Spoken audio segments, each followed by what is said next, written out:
Этот ролик я начал снимать еще в декабре и закончил в середине февраля. А в очередной раз дописываю сценарий уже в марте. Это должен был быть новогодний ролик, я даже снимал футажей в стиле «Сижу я в конце года», смотрю на проделанную мной работу, думаю о том, как буду праздновать Новый год, а в это время ко мне подбирается коробка с набором. Прям в стиле фильмов ужасов категории «Б». Но получилось, что получилось. И всем привет! С вами Денчик и вы Кубики. И сегодняшний ролик я бы хотел начать с того, что я обделался. И речь не только про то, что я обещал ролик еще месяца 3 назад, а про то, что во многих предыдущих роликах я называл этот набор штутгартским вокзалом. А набор на самом деле к этому городу никакого отношения не имеет. Я в своих изысканиях зашел так далеко, что при поиске каких-либо забавных фактов выяснил, что одним из побратимов города Штутгарт является... Тамар-городок. Давайте переходить к набору, на коробке которого красуется надпись Stadgate Station. Начать стоит с того, что вы не вынете логотип Лего на лицевой стороне, но нет, я не перешел на обзоры китайских наборов. Логотип Лего все-таки можно найти на одной из граней, а на лицевой стороне нас встретит логотип Bricklink. Если кто не в курсе, компания Lego владеет сайтом Bricklink уже 5 лет. Ну и если вдруг кто-то совсем не в теме, то Bricklink.com — это платформа для торговли всем, что связано с Lego. Наборы, детали, фигурки, официальные аксессуары. Я вот, например, прикупил там себе пледик и сижу тут в нем, как уважаемый господин. Кроме посредничества в торговле деталями, сайт с некоторых пор также предлагает некоторое количество активностей для фанатов. И одной из них является программа Bricklink Designer, которая способствует выпуску наборов, разработанных фанатами и для фанатов. Если не вдаваться в подробности, пользователи сайта презентуют придуманными наборы, другие пользователи голосуют за понравившиеся. А далее самые популярные наборы становятся доступными для предзаказа. И если при предзаказе набирается достаточное количество пользователей, проголосовавших своим кошельком, набор уходит в производство. Вы можете сказать, что программа чем-то похожа на Lego Ideas, но Bricklink Designer более дружелюбна к фанатам. В Ideas пользователи тоже голосуют за фанатские наборы, но модель, набравшая голоса, просто попадает на рассмотрение команде дизайнеров Lego. Эту модель могут не пустить в производство или радикально переработать. Пример такой переработки модели — это Маяк, обзор которого, кстати, можно глянуть, не отходя от касс. В случае с Bricklink же все решают фанаты. По сути, мы получаем на выходе Lego фанфик. Lego предоставляет только детали и упаковку. Ну и, наверное, нужно сказать, что наш вокзал попал в программу Bricklink Designer на условиях, которые несколько отличаются от вышеупомянутых. А все дело в том, что раньше в программу попадали наборы, которые как раз таки не прошли весь путь в программе Lego Ideas. Собственно, вот страничка этого вокзала на сайте Lego Ideas. Давайте же дальше смотреть на коробку. Глядя на нее, мы узнаем, что набор состоит из 4 с небольшим тысяч деталей и является игрушкой 18+. Также на лицевой стороне мы увидим 6-значный номер набора и имя дизайнера, ну и логотип Bricklink. На верхней и нижней гранях можно найти разную информацию, боковые грани пусты, но при этом можно заметить интересный момент. Пломбы выглядят прям как настоящие пломбы, но явно добавлены уже после основной упаковочной линии, наклеены криво с разным смещением на разных гранях. Открыть коробку без повреждения пломбы несложно, но при этом стандартные наклейки оказались куда более существенным препятствием. Коробка, кстати, имеет стандартный для больших наборов размер. В такой же коробке у меня была роллер-костер, в такой же коробке сейчас стоит юбилейный замок. Во внешней таре нас ждут 3 массивных коробки и базовая пластина 48×48, которая, к слову, встречается не так уж и часто. В коробках у нас вполне себе обычные пластиковые пакеты с деталями в основном в черном и тановом цветах. Ну и обилие прозрачных стекол также можно отметить. Среди всего этого можно найти небольшой лист с наклейками и листовку, которая расскажет нам, где можно взять цифровую копию и инструкции. Да, в набор, который на момент покупки стоил $400, не положили бумажную инструкцию. И кто-то может сказать, что печать нескольких тысяч инструкций — это не масштаб Лего, но я вот вспоминаю, что около 10 лет назад я был в оргкомитете конференции и, будучи 20-летним парнем в своем родном Омске, решил задачу о печати нескольких сотен достаточно таких толстых книжек. И там речь шла про суммы в районе пары-тройки сотен тысяч рублей за тираж или нескольких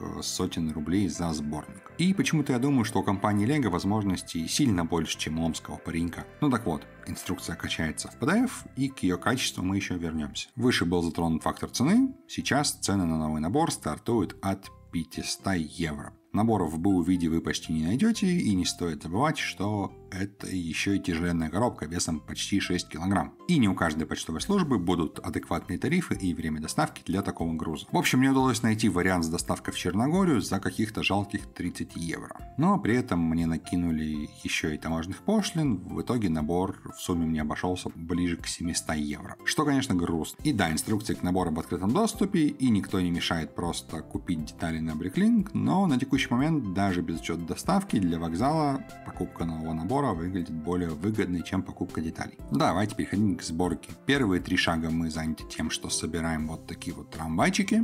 Собираются приятно, сборка мало похожа на сборку типичных поездов, при этом постепенно начинаешь замечать свойственные фанатским наборам мелочи, вроде неуверенность сидящих в процессе сборки фрагментов. Трамвайчики получаются довольно простыми, но симпатичными. Совмещение круглых острых форм выглядит достаточно интересно, черно-желтые детали приятно сочетаются с прозрачным остеклением. Неприятно сочетается только белая крыша. Белый — это элегантность.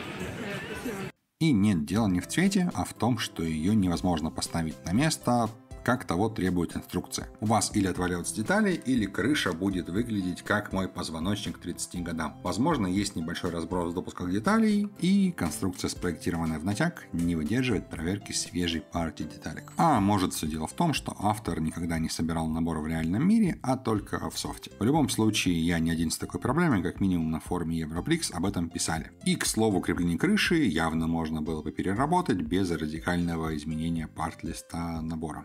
Дальше мы берем оставшиеся 20 пакетов и собираем сам вокзал. У меня на это ушло несколько вечеров, процесс сборки достаточно разнообразный и весьма приятный. Желания побыстрее проскочить какой-то этап не было, но сложности были. И не только с котом, который постоянно сшибал куски набора своим воротником. Есть и вопросы к качеству инструкции, например, на протяжении всей сборки попадаются идущие подряд одинаковые подсборки. И где-то сходу написано количество повторений, а где-то нет. И если речь про сборку цветочка в клумбе, то это не кажется критичным. А вот, например, при сборке крыши моя крыша хотела съехать. Лично мне сильно проще собрать повторяющиеся элементы за один заход, а не каждые 3-4 страницы видеть полное повторение предыдущих шагов. Инструкция — это во-первых. А во-вторых, у нас тут есть типичные проблемы всех фанатских самоделок — это плохо закрепленные декоративные элементы. И тут не так много откровенно плохих решений, но, например, вот эти вот светофоры во время сборки меня порядком достали, постоянно их задевал. Или как вам, например, идея через уже собранный купол протащить люстру из хрупких элементов. На этом шаге у меня утвердилось впечатление, что автор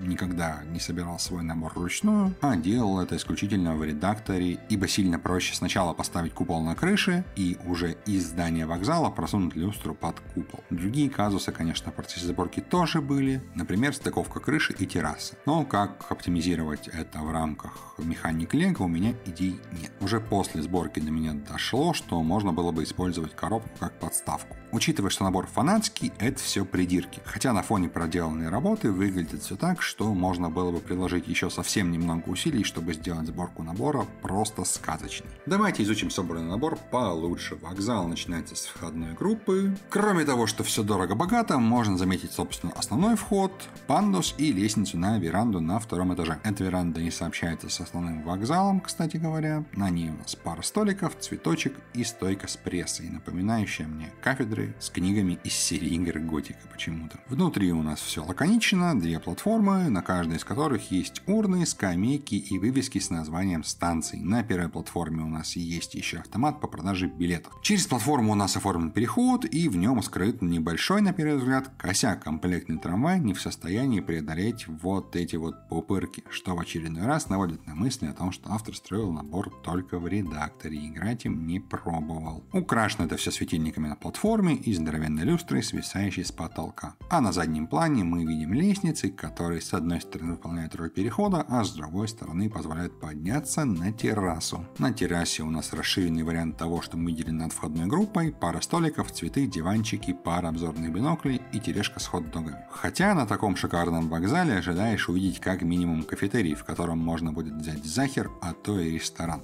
А в центре возвышается массивный купол с главным шпилем. При сборке крыши мне очень понравились часы, выступающие из стены на нестандартную для Лего размерность. Но не понравилось, что обратная сторона осталась не закрытой. Тут все явно можно было прикрыть несколькими тайлами. По ходу написания обзора ко мне вообще пришла мысль, что внутри хватило бы места на фейковый механизм для часов, а закрывашку можно было бы сделать дверкой.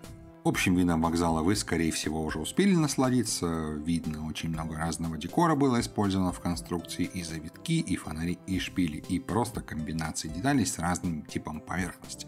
Из негативных аспектов, относящихся к декору, можно отметить только то, что в сборке несколько шагов состоят только из черных деталей, и это немного напрягает. Отдельно стоит сказать про мини-фигурки, в наборе их аж 11 штук. При первом взгляде на набор мне показалось, что они довольно-таки соевые, примерно как в современных сити-наборах. Но по ходу сборки мне в целом они показались интересны. 4 фигурки сотрудников вокзала, ларечник и 6 пассажиров. И да, в наборе есть коляска для маломобильных фигурок Лего, которые явно покатались на лоп-костере. Но при этом нет ни возможности подняться в зоны чила, ни места для колясок в трамваях. Автор набора явно обращает внимание на доступную среду, но, как это часто бывает в родных для меня местах, проделанная работа оказывается формальностью. На самом деле я обращаю внимание на этот факт интереса ради, я понимаю, что все это просто усложнило бы модельку. Ну и кроме эстетической ценности, набор имеет вполне себе практическое применение. В нем использованы стандартные лего-рельсы, так что он запросто стыкуется минимум с парой наборов поездов.